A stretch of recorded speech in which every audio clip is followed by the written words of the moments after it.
Imagine you're halfway through your Friday night. Maybe you're scrolling through your phone, or you've just sat down on the couch and you hear a knock at the door. Only it's not someone you invited. It's your neighbor, face ashen, voice shaking. I heard a scream, she says. It sounded like Lila. It's 3:07 a.m. in Ridgewood, a small town where people don't lock their doors, where everyone waves at the mailman by name. But that night, one neighbor's voice cracks through the dark with words nobody ever wants to hear. A scream, an empty apartment, a life that vanished between the hours. That whisper on the phone, that knock, that gasp. That's the last moment someone will say they saw Lila alive. The young nurse who laughed like warmth made audible, whose sneakers were scuffed from dance nights, whose fridge had that one weird magnet collection. Now, she's missing. I'm talking about Lila Kessler, 27, with plans to remodel her little apartment and adopt a rescue dog. Her friend said she cared so much that she'd send follow-up texts. How are you feeling today? Even hours after someone mentioned a headache. She sold her grandmother's bracelet to help a friend pay rent once. Ordinary, yes, but in ways that meant everything. But ordinary doesn't protect you from disappearance. And on this October morning, ordinary became unthinkable. Because when police finally breached her door, still locked from the inside, they found nothing. No signs of struggle, no purse, no footprints beyond her front mat. Just her phone buzzing in another room, unanswered. In those first hours, Ridgewood held its breath. Was Lila gone by force? Did she leave by choice under some inner weight she never voiced? Or did someone, make sure she was never coming back? We'll trace every available lead.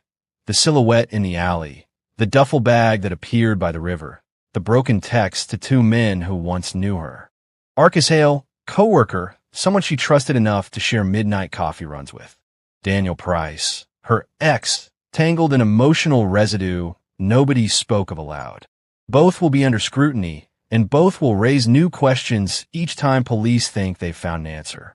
But this isn't just about who. It's about a disappearance that punctured a town's sense of safety and left a family void of answers. You will meet Lila's sister, who burned candles on the kitchen table while printing missing person posters. You'll hear forensic experts describe fibers like puzzle pieces. You'll listen to pixelated 911 transcripts, leaving you wondering where the question ends and terror begins. Over the next hour and beyond, I'm going to bring you with me. Into Ridgewood streets, into the interrogation rooms, into the shadows of a story where every bit of evidence reshapes the picture. And along the way, I'll remind you, gently but firmly, what's real, what's reported, and what remains unproven. Because when it comes to Lila Kessler, some stones haven't been turned, some voices haven't been heard, and some truths might still be out there, waiting. Stay close. The 911 call is waiting to be heard. And with it, the first clue in a story that asks not just what happened to Lila, but what we believe about trust, vulnerability, and the space between silence and justice. It was just past 3 a.m. when the emergency line lit up. A voice, strained and trembling, a neighbor not used to calling 911. I heard a smashing sound, she said, then a scream. It sounded like Lila, but now the door is locked from the inside. They called her the neighborhood's gentle heartbeat. A night shift nurse who brought banana bread to co-workers, whose favorite sweater frayed at the elbows from too much wear. A savor of secondhand books, and a caretaker in a way so quietly profound, you only realized later how deeply she cared. On the evening of September 13th, Lila's routine played out in familiar rhythms. A quick text to her sister, nearly home. A brief stop at the convenience store for water and a granola bar. Grab a phone charger. Something for comfort, maybe at home. That's the last recorded evidence of her presence.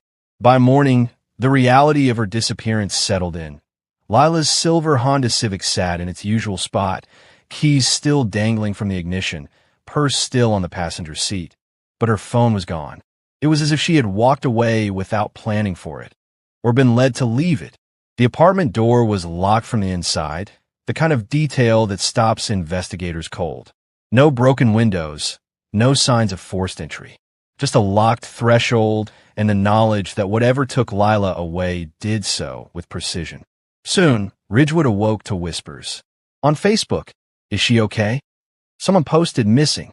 Please call if you've seen this girl." Rumors ran rapid. Did she leave of her own accord? Was someone involved? The empathy was there, but so were the suspicions. As police dug deeper, they found something odd. The building's fire alarm had been temporarily disabled the night Lila disappeared. Why? Then came a surveillance clip from a nearby alley. A blurred figure dragging what looked like a duffel bag at 10:12 p.m., just after Lila's last confirmed sighting. Let's pause here. In the span of just a few hours, Ridgewood lost something bigger than one of its own. We met Lila, her warmth, her routines. We saw last signs of her presence. We felt the eerie precision of a disappearance from a locked apartment. And we glimpsed our first fragment of something unexplained, a silhouette, a silenced alarm. What do you think happened next? Did someone manipulate the alarm to muffle more than just sounds? Was that shadow in the alley a clue, or a red herring? Stick with us as we move into the investigation phase. Soon, we'll meet the people closest to Lila, and the stories they carry will shift everything. When a week passed without a single trace of Lila Kessler, the search shifted from hopeful recovery to grim discovery. And that's when the unexpected happened. A local hiker, just 3 miles from where Lila's car was found, stumbled upon something that would change the entire investigation. But here's the strange part. This discovery didn't lead to answers. It led to more questions. The hiker, an experienced outdoorsman named Carl Jennings, was walking along a familiar trail when he noticed something glinting in the mud. It wasn't large, just a flash of silver, Lila's necklace. The same necklace she was seen wearing in that last grocery store CCTV footage. But if she had been taken somewhere else, why was this here? Was she running? Was she brought here? Or did she come here willingly? Police immediately descended on the area. Cadaver dogs were brought in, drones scanned from above, and for a moment, it seemed they were on the brink of finding her. But nothing else was there. No footprints, no clothing, no sign of a struggle, just the necklace. Viewers, I have to ask you, what would you think in that moment? A sign of life? Or a planted clue? Then, in a move that would shock the community, investigators quietly began to focus on someone they had previously ruled out, Lila's ex-boyfriend, Daniel Morse.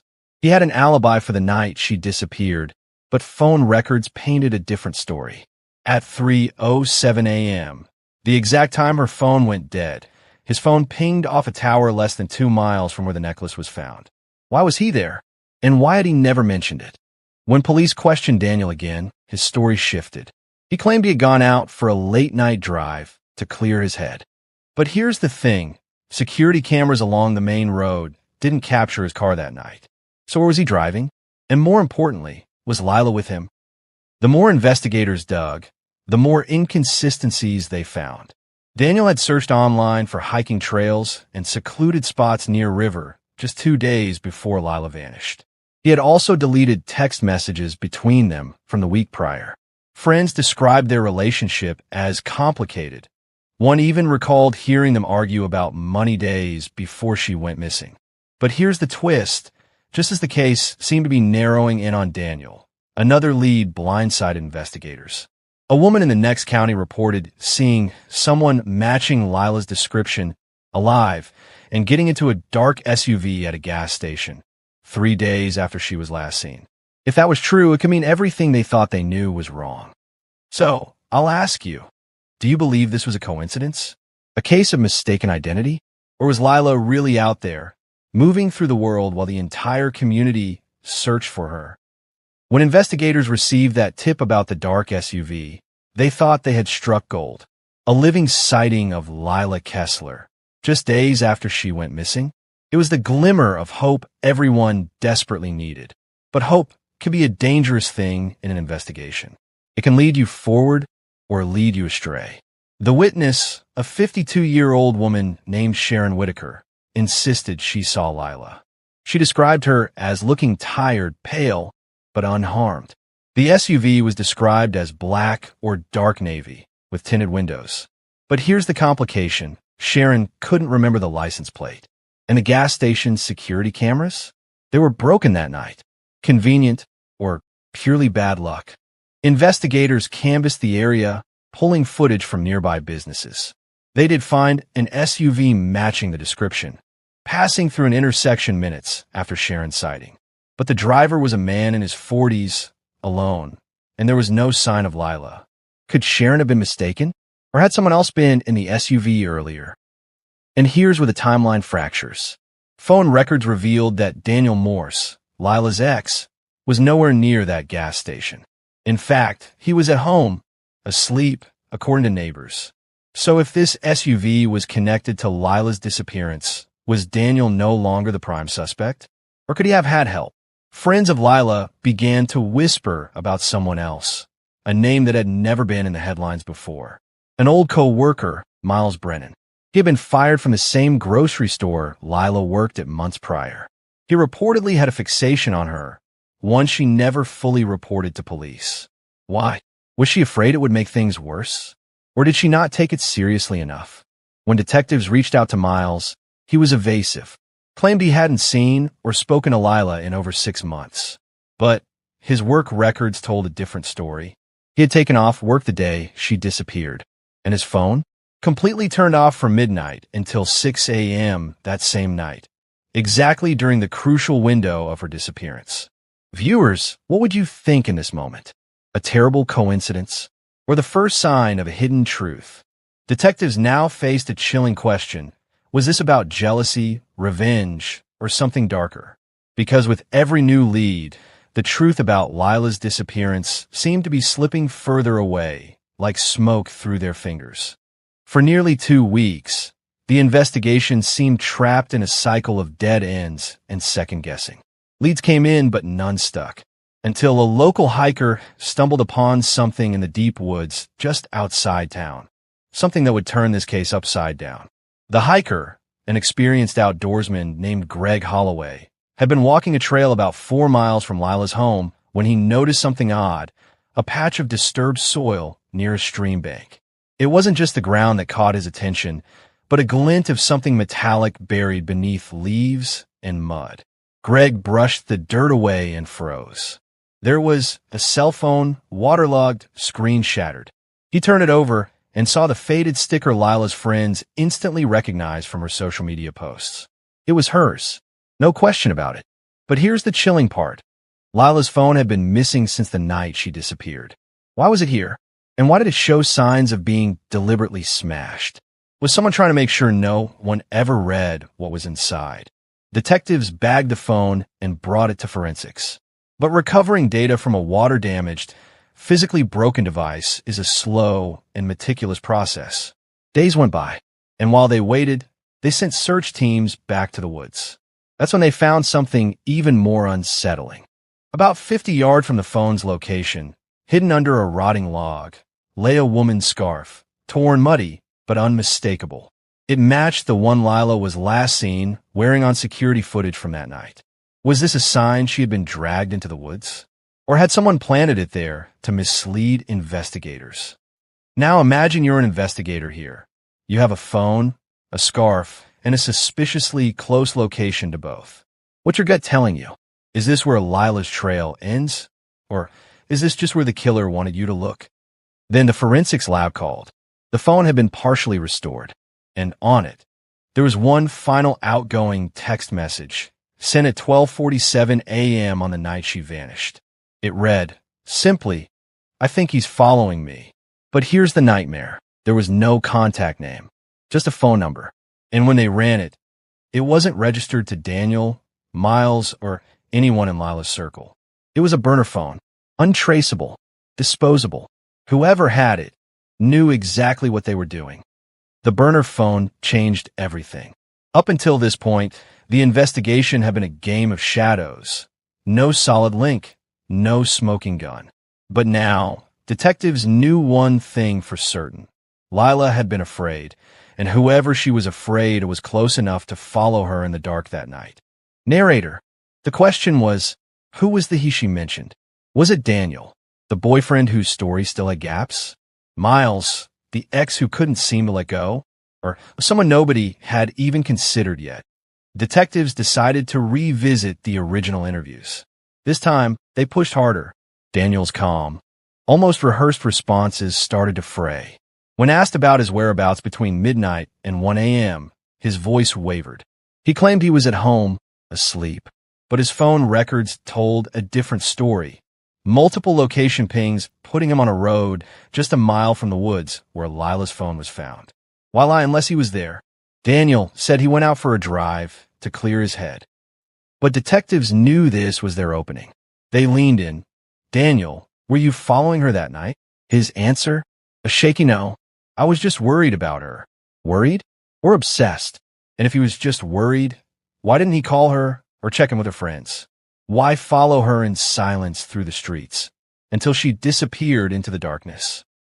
Meanwhile, tech analysts pulled the last breadcrumb from the recovered phone, a blurred, low-light photo taken just minutes before the text was sent.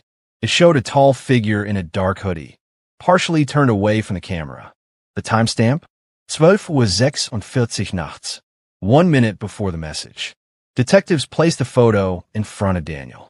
His eyes locked on it, and then a long, uncomfortable silence.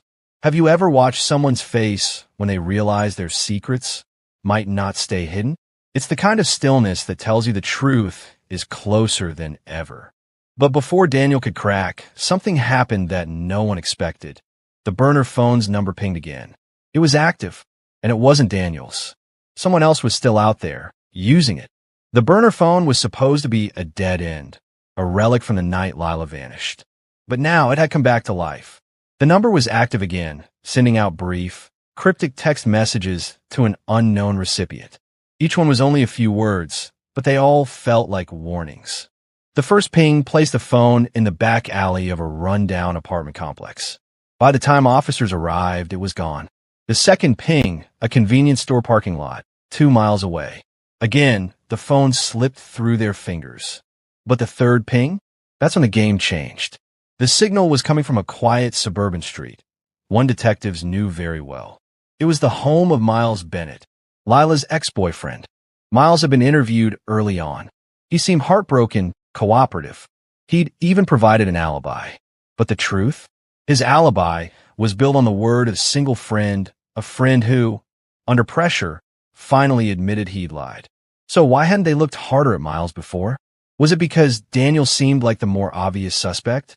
Or because Miles had been smart enough to stay in the background, letting the focus stay on someone else? Detectives confronted him with the phone records. He denied everything, said he'd never seen that phone in his life.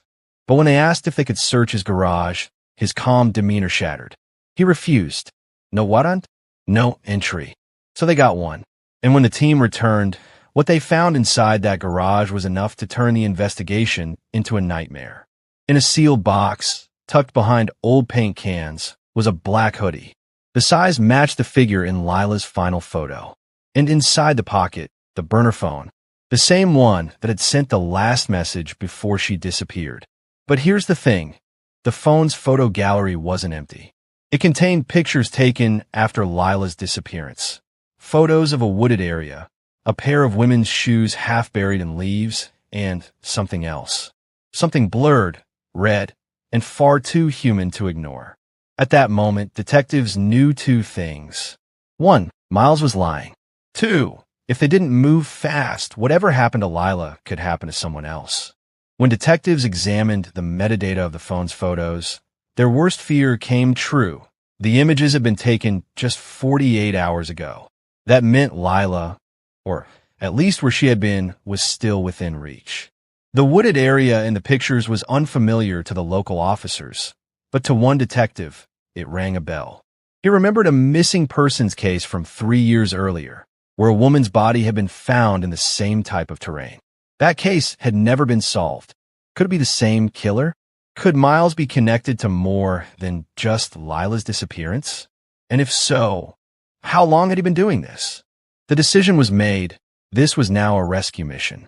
But with the forest stretching over 6,000 acres, time was their biggest enemy. They divided the search into quadrants, bringing in K-9 units, drones, and helicopters. Hours into the search, One of the dogs picked up a scent, faint but consistent. They followed it deep into the forest, where the trees seemed to swallow the daylight. The ground was uneven, scattered with torn pieces of fabric, one matching the sleeve of the hoodie from Miles's garage. Then a sound, faint, muffled. A voice? The search team froze, scanning the shadows. One officer called out, "Lila, can you hear me?" No answer. But the sound came again, a soft, panicked whimper. Following it led them to a camouflage tarp stretched between fallen trees. Beneath it, a shallow pit. And inside was Lila. She was weak, dehydrated, but alive. Her wrists were bound, and her face was streaked with dirt and tears. She whispered just 2 words before passing out. Not alone. Those 2 words froze every officer in place. If she wasn't alone, then who else was out there? Back at the command post, Lila was rushed to a hospital, but she couldn't speak until she was stable. The search expanded, and 300 yards away, they found a second tarp. But this time, it wasn't a rescue. It was a recovery. The body was of another young woman, missing for over a year. Suddenly, this wasn't just about saving Lila. It was about uncovering how many victims there really were and whether Miles Bennett had an accomplice. The interrogation room felt colder than usual that night. Miles Bennett sat there, hands cuffed, eyes fixed on the table, like a man rehearsing a story he knew he couldn't tell. Every question was met with silence.